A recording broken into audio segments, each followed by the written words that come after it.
Hello students, welcome again in class 12th chemistry, in surface chemistry, and in this video we will study about enzyme catalysis.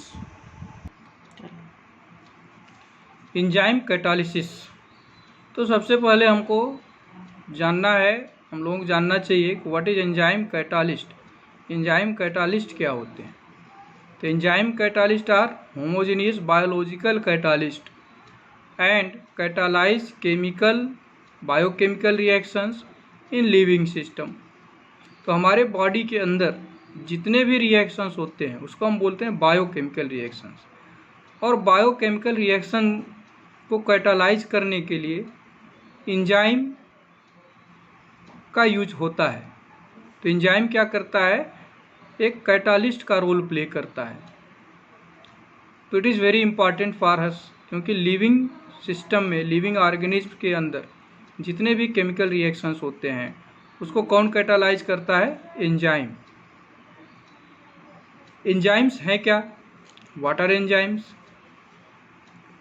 तो enzymes are complex nitrogenous compounds which are produced by living plants and animals. तो enzymes क्या है? ये complex nitrogenous organic compound है। कौन से compounds हैं ये? Organic compounds. कैसे कंपाउंड्स हैं? ये सारे ऑर्गेनिक कंपाउंड्स हैं। और ये करते क्या हैं? ऑर्गेनिक कंपाउंड्स ये कैटालाइज करते हैं बायोकेमिकल रिएक्शंस को। और ये कहाँ प्रोड्यूस होते हैं? Inside the living plants and animals. Plants और एनिमल्स के बॉडी में प्रोड्यूस होते हैं। इसके साथ साथ ये क्या है? They are protein molecules. Enzymes क्या है? एक्चुअली प्रोटीन मॉलिक्यूल्स हैं with the higher molecular mass. इनका मॉलिक्यूलर मास बहुत ही ज़्यादा होता है। It is in between 10 to the power 4 to 10 to the power 6 AMU। इतना ज़्यादा इनका एटॉमिक मास होता है। उसके साथ साथ एंजाइम्स क्या हैं? हाईली स्पेसिफिक इन नेचर है। हाईली स्पेसिफिक मीन्स एंजाइम केवल एक ही रिएक्शन को कैटालाइज करते हैं, किसी दूसरे रिएक्शन को कैटालाइज नहीं करते हैं। तो हाईली स्पेसिफिक इन नेचर है। सबसे पहले जो सिंथेसाइज किया जाने वाला एंजाइम था वो है राइबोन्यूक्लियोज। राइबोन्यूक्लियेज ये पहला एंजाइम है जिसकी सिंथेसिस लैब में की गई। और इसको सिंथेसाइज किया राल्फ एफ हर्शमैन ने। इन्होंने 1969 में पहली बार किसी एंजाइम की सिंथेसिस लैब में किया, जो कि क्या है आपका? Ribonuclease. Some enzyme catalyse reaction are as follows. कुछ एंजाइम कैटालाइज रिएक्शन इस तरह से हैं। सबसे पहला है आपका inversion of cane sugar. Student, cane sugar का फार्मूला है C12H22O11 प्लस H2O। तो केन शुगर का कन्वर्जन ग्लूकोज और फ्रक्टोज में।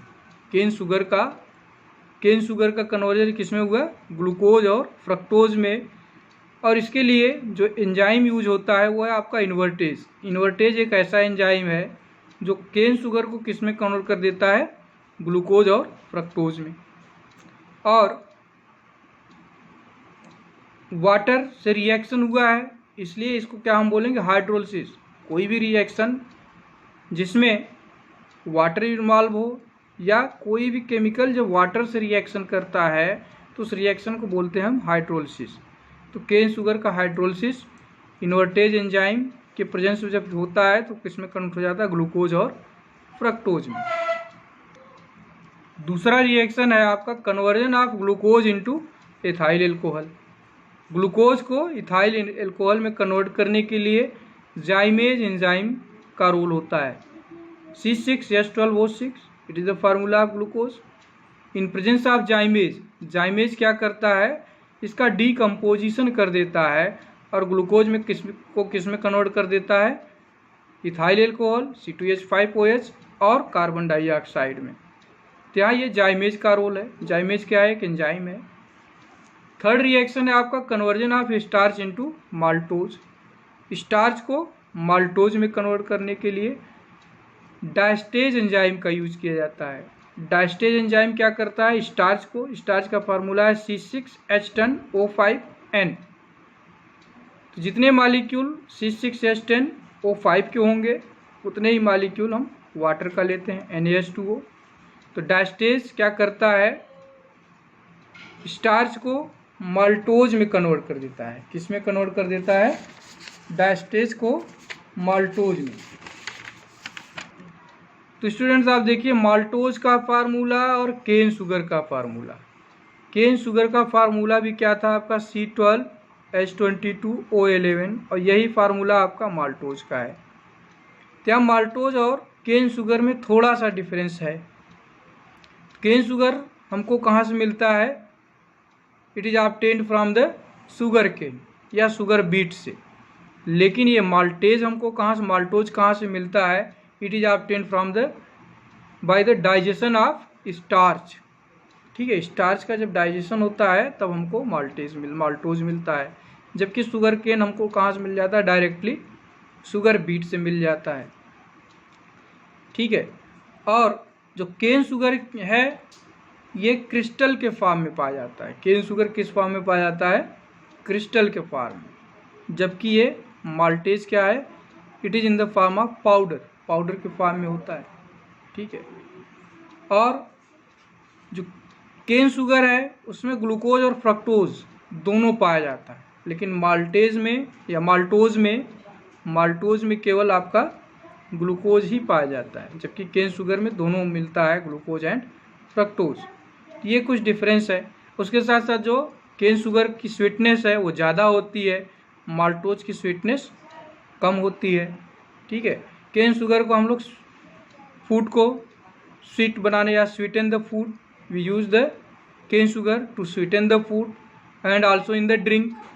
ठीक है, जबकि इसकी स्वीटनेस क्या होती है, कम होती है। ये कुछ डिफरेंसेस हैं माल्टोज और केन शुगर में। नेक्स्ट हम देखते हैं reaction that is conversion of maltose into sugar. Maltose को हम शुगर में कैसे कन्वर्ट करते हैं, शुगर मीन्स ग्लूकोज। यहाँ आप शुगर का मतलब समझिए क्या है, आपका ग्लूकोज में कन्वर्ट कर लेते हैं हम। अभी आपको मैंने बताया था कि जो केन शुगर है उसमें दोनों मिलता है, दोनों मीन्स ग्लूकोज और फ्रक्टोज। जबकि आपका इसमें क्या मिलता है, केवल ग्लूकोज। तो माल्टोज C12H22O11 प्लस H2O, ये भी एक तरह से हाइड्रोलिसिस है।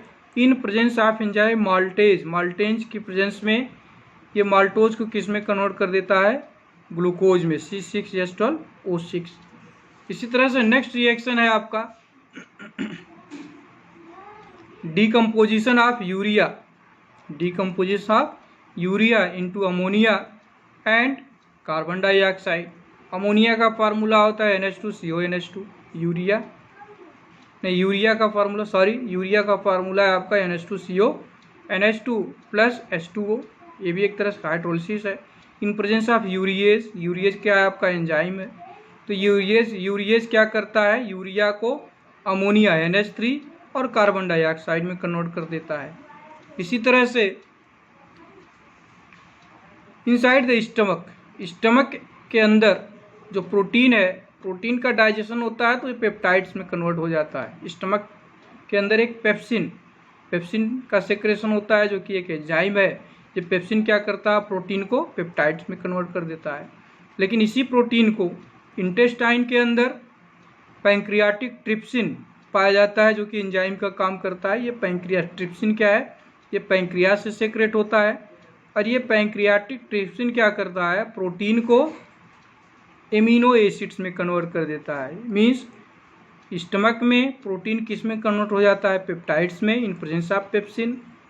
एंड इनसाइड इंटेस्टाइन में क्या होता है, प्रोटीन का कन्वर्जन एमिनो एसिड में हो जाता है। इसके लिए रिस्पॉन्सिबल कौन सा एंजाइम है, पैंक्रियाटिक ट्रिप्सिन।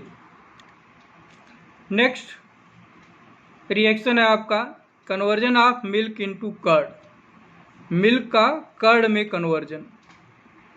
तो मिल्क को कर्ड में कन्वर्ट करने के लिए जो एंजाइम रिस्पॉन्सिबल है वो है आपका लैक्टोबैसिली। लैक्टोबैसिली एंजाइम क्या है? यही आपका एंजाइम है जो मिल्क को किस में कन्वर्ट कर देता है? कर्ड में।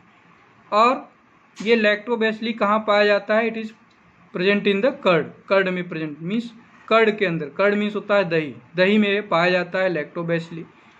तो आपको जब मिल्क को कन्वर्ट करना होता है कर्ड में, तो आप थोड़ा सा क्या करते हैं, इस मिल्क में अगर थोड़ा सा कर्ड ऐड कर देते हैं, दही मिला देते हैं, तो ये पूरा का पूरा मिल्क किस में कन्वर्ट हो जाता है? ये कर्ड में कन्वर्ट हो जाता है।